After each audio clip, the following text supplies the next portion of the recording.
नमस्कार साथियों, so welcome back to our DSSB channel that is A1 English 360 degree.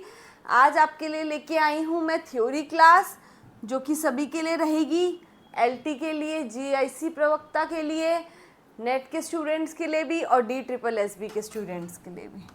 सो चलते हैं अपनी theory class age and centuries की तरफ, जिसमें आज मैं कैटर करूँगी एंग्लो सेक्सन पीरियड को। और एंग्लो सेक्सन पीरियड था 450 से लेके 1066 तक।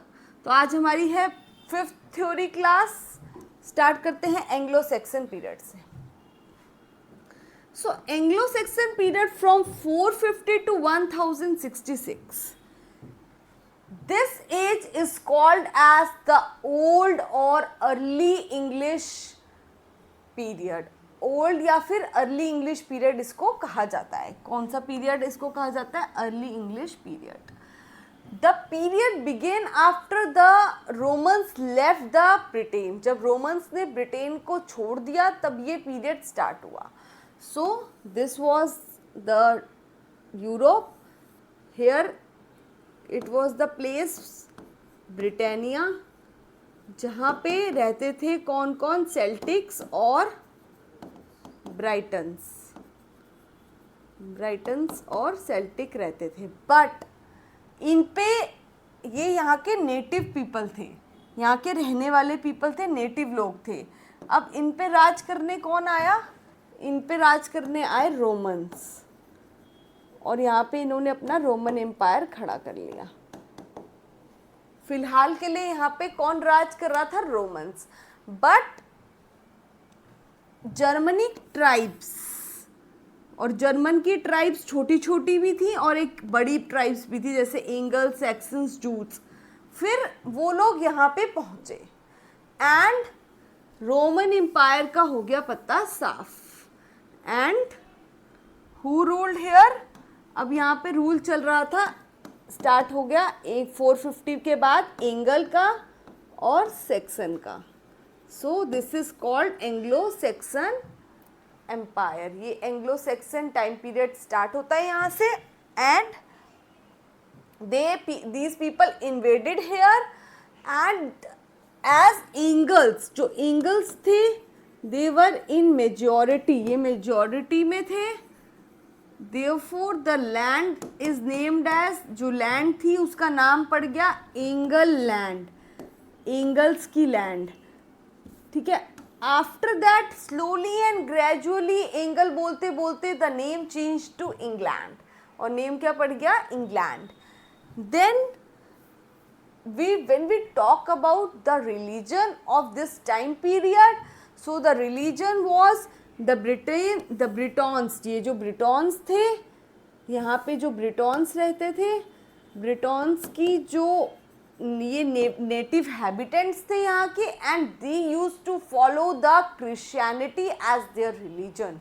और ये लोग क्रिश्चियनिटी को एज अ रिलीजन फॉलो करते थे। But when Germanic tribes that is Anglo sections came here, तो ये जर्मन के रहने वाले लोग थे, तो इन्होंने पैगनिज्म को फॉलो किया और इनको भी मजबूर किया that they should also follow the paganism. But still somewhere Christianity was alive. Christianity कहीं ना कहीं वहाँ पे थोड़ी सी जिंदा थी, और उसको चिंगारी किसने दी? सेंट अगस्टिन ने। सेंट अगस्टिन ने इसको, क्रिश्चियनिटी को फिर से चिंगारी दी। And he was the preacher, वो प्रीचर थे, नाम जपने वाले थे क्रिश्चियनिटी का। And he was a preacher in Northumbria, Northumbria में वो प्रीचर थे। And Saint Augustine was, he somehow made the people follow Christianity। उन्होंने लोगों को ऐसा कर दिया that all the people were behind him and they started slowly and gradually following Christianity। और सब लोग क्रिश्चियनिटी को इन सेंट अगस्टाइन के आने के बाद फॉलो करने लगे। Then we talk about the literature part। अब उस समय की लिटरेचर कैसी थी? Was it in a written form more? Was it in a oral form more? We need to know this. So general characteristics, primarily oral transmission. So it was not more in literature form और written scriptural form. Script form में कम थी. It was more over at oral transmission. Orally people song गा के अपनी बातों को transfer करते थे, अपनी दिल की बात को, फीलिंग्स को एक्सप्रेस करते थे. अबाउट एग्रीकल्चर के ऊपर भी सॉन्ग थे, वॉर पे, रिलीजन पे, heroic poetry, lyric poetry, everything is there. So oral transmission में सब चीज़ों के सॉन्ग्स थे, यानी कि वॉर पे, रिलीजन पे, एग्रीकल्चर पे, और अपनी बातों को सॉन्ग्स और लिरिक्स के थ्रू कहा जाता था. Now what was scopes? Scopes were the singers और पोएट्स. उस समय जो पोएट्स थे उनको कहा जाता था scopes. So they were poets and singers eight that time, and they recited the poetry. ये जो पोएट्री की मैंने ऊपर ओरल ट्रांसमिशन की बात की थी, तो ये ओरल ट्रांसमिशन करता कौन था? दे वर बाय पोएट्स और बार्ड्स. बार्ड्स भी पोएट्स ही होते हैं. And they recited the poetry. With them literature passed from generation to generation. और यही पीढ़ी दर पीढ़ी गाने की प्रथा, सॉन्ग्स की प्रथा और ट्रांसमिशन, बातों का करना, ओरली ट्रांसमिट होता गया. Most of the works were lost, but जो ये ओरली वर्क्स थे, ओरल एग्रीकल्चर पे गीत लिखे गए, वॉर पे गीत लिखे गए, रिलीजन की बातें थी, रिलीजन के गीत थे, हिम्स थे उस समय, वो हिम्स वगैरह सारे लॉस्ट हो गए. Because at that time written transmission transcripts were very less. उस समय पे जो रिटन स्क्रिप्ट्स थी वो बहुत कम थी, इसलिए जो ट्रांसमिशन है, there was lack of printing. Printing की बहुत कमी थी और पुअर प्रिजर्वेशन थी, यानी कि प्रिजर्व करने की जो रख रखाव था वो बहुत पुअर था उस समय. लैंग्वेज क्या थी उस समय? Language was Germanic language and old English dominant. अब जर्मनिक क्यों थी उस समय? क्योंकि एंगल और सेक्सन की जो लैंग्वेज थी वो जर्मन से आए थे, इसलिए जर्मनिक लैंग्वेज यहाँ थी. एंड ओल्ड इंग्लिश लैंग्वेज जो कि मिक्सचर थी काफ़ी लैंग्वेजेस का, जैसे कि नॉर्स, ओल्ड नॉर्स लैंग्वेज, और भी काफ़ी लैंग्वेजेस थी जिनका मिक्सचर थे जो कॉमन फॉक्स फॉलो करते थे. अब बेस्ट वर्क्स इस टाइम के हम डिस्कस करें अगर, तो इस टाइम के बेस्ट वर्क्स थे Beowulf. It is a folk epic in Germanic language. ये जर्मन लैंग्वेज में लिखा गया था बियोवुल्फ. और बियोवुल्फ जो था, इसका ना कुछ पता नहीं था कि किसने लिखा है. बेसिकली इसका कोई एविडेंस नहीं मिला था कि ये किसके द्वारा लिखा गया है, बट ये बस एक कलेक्टिव वर्क माना गया या फिर एक फॉर्म में मिला था वर्क सिर्फ, बट ये उस पर नाम नहीं था ये वर्क किसका है. So it was dedicated to Beowulf. ये बियोवुल्फ को डेडिकेट कर दिया गया and it became the national epic of England. ये जैसे नेशनल हमारा एनिमल होता है, नेशनल बर्ड होती है, ऐसी इंग्लैंड का नेशनल एपिक डिक्लेयर कर दिया गया था बियोवुल्फ को, नेशनल एपिक ऑफ इंग्लैंड. अब बात करते हैं उस समय एक और वर्क फेमस हुआ, exodus, which is a longest surviving poem, यानी कि सबसे पुरानी पोएम है और आज तक सर्वाइव कर रही है, आज तक चल रही है. वो वर्क था Exodus. If it is asked कि Exodus work was written in which period, so you have to give the answer. It is written in early English period. Next we go towards the poetry. Poetry में सबसे पहले किसका नाम famous था? कैडमन. कैडमन who was the first English poet. He is also called Anglo-Saxon Milton who wrote religious poetry. So इनको, कैडमन को उस period का, यानी एंग्लो सेक्सन पीरियड का, इन्हें मिल्टन भी कहा जाता है. मिल्टन पता है ना पोइट्री के लिए how much he was famous for his sonnets and all that works. So इनको उस टाइम पीरियड का क्या कहा गया? किसको? एंग्लो सेक्सन को कहा गया कि ये उस पीरियड के मिल्टन हैं, एंग्लो सेक्सन मिल्टन. अब बात हो रही है सीन वुल्फ की. Cynewulf first to sign his poetry poem Christ. ये फर्स्ट पर्सन थे जिन्होंने रिटर्न में अपनी पोइट्री लिखी जिसका नाम था क्राइस्ट। इनकी पोएम थी जो कि क्राइस्ट थी। So he was the first to written form about his poetry, जिन्होंने अपनी पोएम लिखी about Christ. Now we talk about Bede was a saint. Bede जो थे वो एक सेंट थे, एक साधु थे, एक saint. He was also called the father of our English learning. हमारी इंग्लिश की लर्निंग के इनको फादर भी कहा गया है बाय W.J. लॉन्ग। सो एक क्वेश्चन आ सकता है, who is being called as the father of English learning? किसको फादर कहा गया है इंग्लिश लर्निंग का? सो फादर किसको कहा हुआ है? बेड को। Bede is called the father of English learning by W.J. Long. W.J. Long ने कहा है। Moving towards the prose. अब प्रोज की तरफ चलते हैं बेटा धीरे धीरे।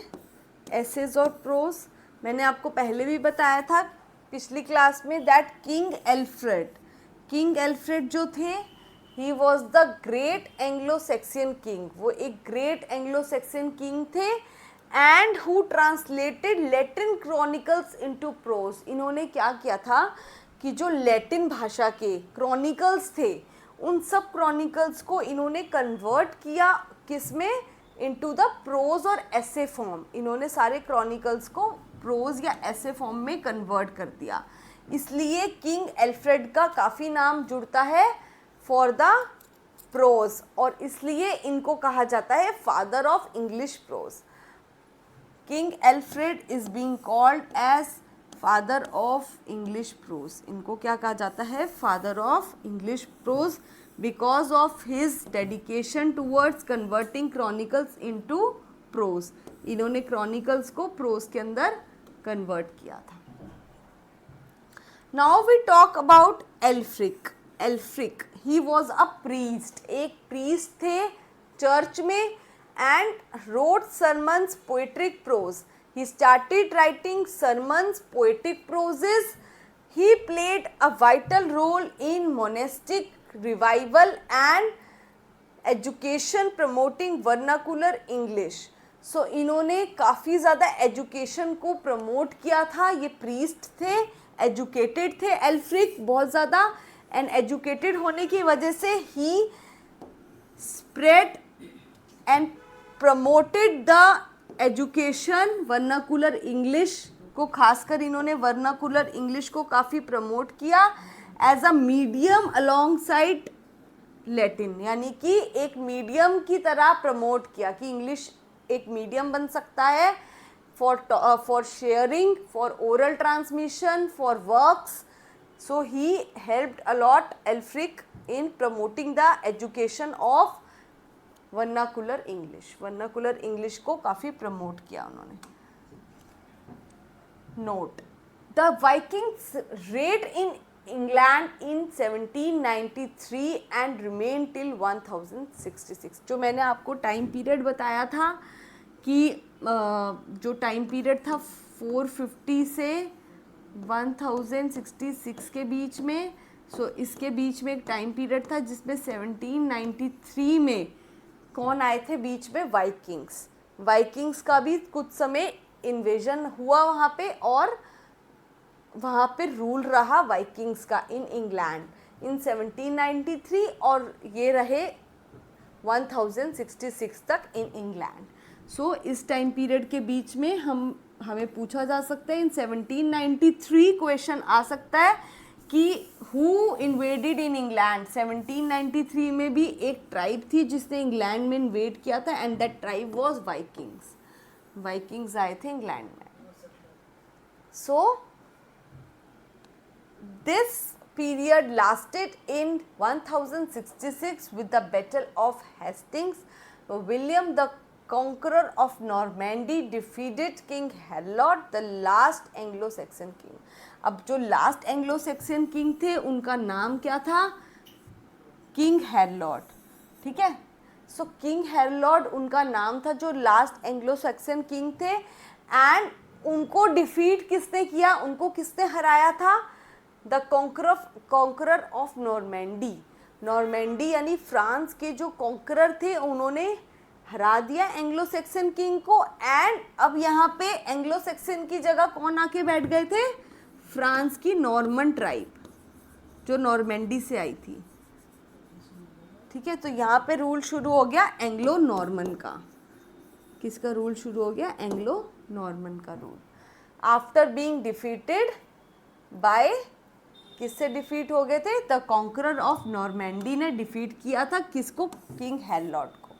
एंड दिस पीरियड लास्टेड इन, और इनका जो रूल है एंग्लो सेक्सन का वो लास्ट था 1066 तक with the battle of Hastings. और लास्ट जो बैटल था वो था हेस्टिंग्स का। The battle of Hastings between किस किस के बीच में हुआ था? मैं बता चुकी हूँ आपको, किंग हेलॉट के बीच में एंड कॉन्करर ऑफ नॉर्मेंडी के बीच में। अब अगर पूछा जाए ओल्ड इंग्लिश पीरियड बेसिकली कौन सा कहा जाता है, सो ओल्ड इंग्लिश पीरियड ये, ठीक है, और यहाँ पे एंग्लो नॉर्मन्स नहीं, एंग्लो सेक्सन्स का रूल था और एंग्लो नॉर्मल्स यहाँ पे आ गए थे। मिडल पीरियड जहाँ पे नॉर्मन्स आए और 1500 तक ये पीरियड चला।